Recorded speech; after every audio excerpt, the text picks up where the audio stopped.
What do you think of Citizen Kane? I watch it like every 5 years, hoping to find, not that it's bad, it's good, but hoping to find the thing in it that has always landed in it, like the number one greatest of all time. And you don't see it. I don't see it. Do you? Yeah, but I saw it when I was. No, do you see the thing that makes it that great? You do. Tell me what it is. Yeah, I do because. But I started by watching it when I was 14 in English class. So we were, watching a movie in English class, which is kind of like goofing off. You get to see a movie. We didn't do in your that. class. I know it was a progressive class, and Fuck. and I think it was simple enough, like the idea that there was this word that he said when he died, that you're going to spend the whole movie looking for the secret, and that nobody finds it, but you see the spoiler alert sled at the end, and you're like, oh, it's like his childhood was, it's answered. The question is answered, but only the audience had a lot of charm to it. And as a kid, no, that's definitely a great. And then part. all the things in between, the characterizations, and him playing at 25 years old, playing like all these different ages, and also the Romano Clay, that it's really William Randolph Hearst. Yeah, plus the reality behind. Yeah, exactly. That's amazing. I mean, some of it is taken right from Hearst's biography. You give me I'll give you the war if you give me whatever they said about the Spanish. And Rosebud was secretly on the DL, on the down low. Who was?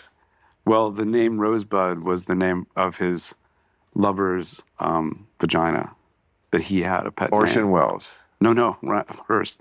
Randolph Hearst. So it's just a little jab. Which lover? The one who's portrayed in the movie girl? Yeah, Marion Davies. Marion Davies. Yeah. And she wasn't that, I mean, the way they had her in the movie, she wasn't like the greatest piece of ass of all time. What was it that like enraptured him to her so much? What was Rosebud? Was her vagina. The pussy. She had like the magic pussy. Some chicks too. Which is within the movie and within the jibe to Hearst, who is like, our Elon Musk or something. Yeah. It just seemed so... or Rupert Murdoch. Subversive. Wow. At 9 years old, I didn't know that part of it, but, or at 14 years old. But you quickly rejected it. But I think that people now, like younger filmmakers, can't quite get it's slipping off the list of number one pictures. Like our age could appreciate 30s movies, late 30s movies, and the kids now are like just it's like. But I watch old movies frequently, and some of them do not hold up. That's true. I mean, I was recently watching both What's Up, Doc, which was a remake of Bringing Up Baby, and then tried to watch Bringing Up Baby. It's I've said it before, but it's a heavy lift to bring 1935 to 2025. It just is. It's a century almost. And the remake in 72 or whatever with Peter Bogdanovich did it with Streisand and Ryan O'Neal is fantastic. It's fantastic. Updated it. And and that's already, that's a 72, that's a very old movie, but not as old, and still sings with contemporary music. The other one, it was just too ancient. But some of them, like Sunset Boulevard, totally holds up. Yeah. Crackling beautiful. Dialogue, cynicism. Billy Wilder, Yeah, Billy Wilder. Really had it. You Can't Ever Get Me Off Gone with the Wind. Oh, really? Okay. You don't like it? It's one of those movies that I haven't seen it recently, so maybe I have to see it again to see whether it holds up. It has really good things about it that I like. Wasn't Scarlett a kind of a gay icon? No, I don't think so. Scarlett O'Hara? I think so. I think Judy Garland. Judy Garland, we know.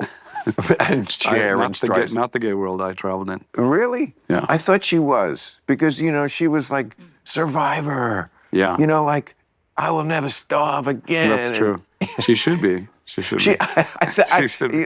research it. I think Okay. you see. I think she kind of was. There's so many strong like female leads that are gay icons always. You know, like for every. She's the perfect one, though.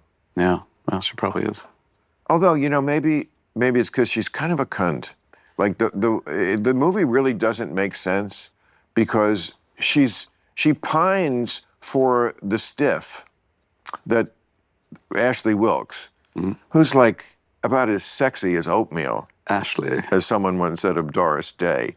Yeah, that's true. And she's married to the bad boy. She should be married to the stiff and pining for the bad boy. That true. makes sense. Maybe that's why I didn't like it that much.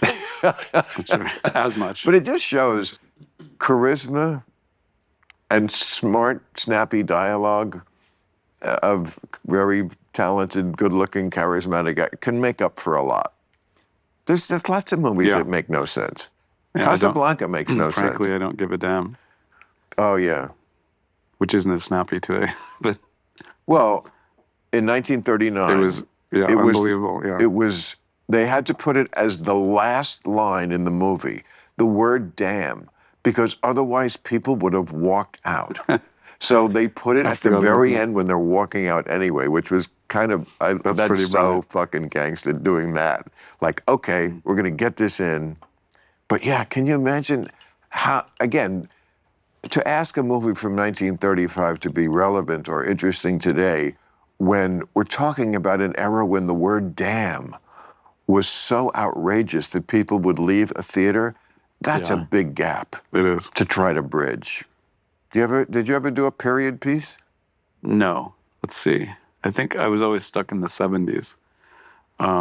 Most of the films were in the 70s. I guess that's a lot Even more the Dead Man's Wire, that's the 70s. Yeah. Right. But, I haven't ever done a period piece, and I wonder if I ever will. Probably at this point I won't, but... So, depends. yeah, Dead Man's Wire is what years? Because you could tell by the... 77. 77. So I was 21. I was at Cornell. I was not happy.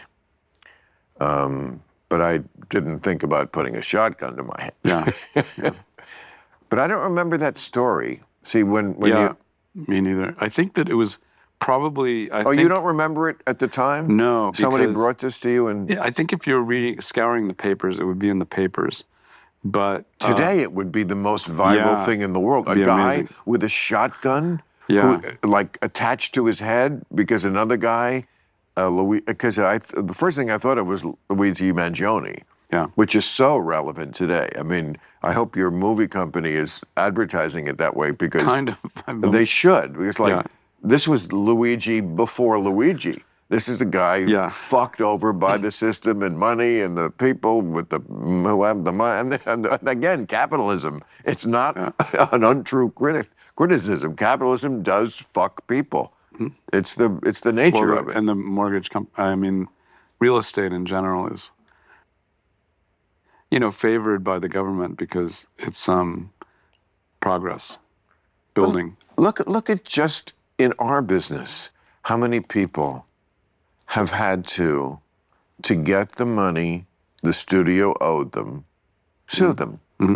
Like there's almost audit them and sue. And sue.